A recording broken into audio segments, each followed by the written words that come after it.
Uncle তাহলে এখন আমরা আসি। একটা কিছু মুখে না দিয়ে তুমি কোথায় যাবে?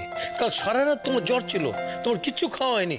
তুমি এখানে বসো, আমি কিছু খাবার নিয়ে আসছি। আঙ্কেল আঙ্কেল কথা নয়, চুপ, আমি খাবার নিয়ে আসছি। আরতি, আরতি, আরতি।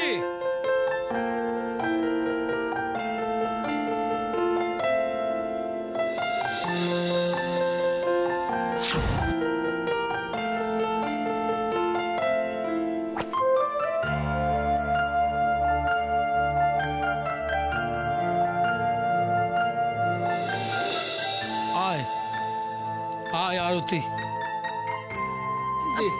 আঙ্কেল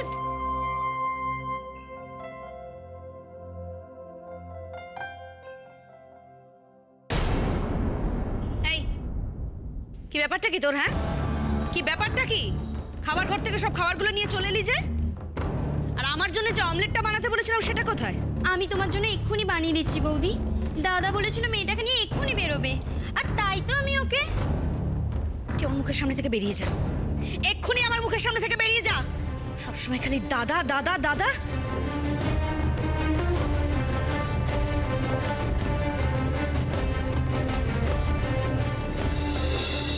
চটপট খেয়ে নাও, তোমা চটপট খেয়ে নাও।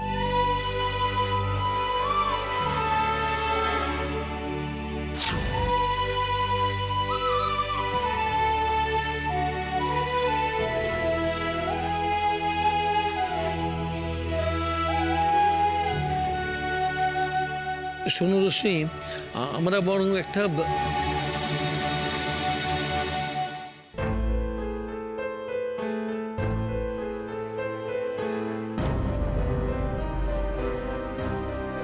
আচ্ছা রোশনি, তুমি কি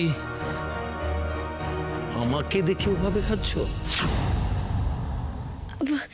না না, আসলে তারা থাকলে আমি এরকম ভাবেই খাই, এই জন্য বর্দিমা আমাকে খুব বকে। বাহ,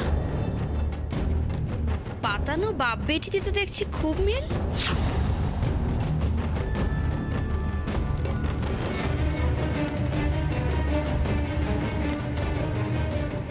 পাতানো মেয়ে বলো আর চাই বলো, রোশনিকে কেন জানি না আমার ভীষণ আপনজন বলে মনে হচ্ছে। কারণটা অবশ্য আমি তোমাকে বোঝাতে পারবো না রোশনি, তবে মনে হচ্ছে যেন ও আমার কতদিনের চেনা।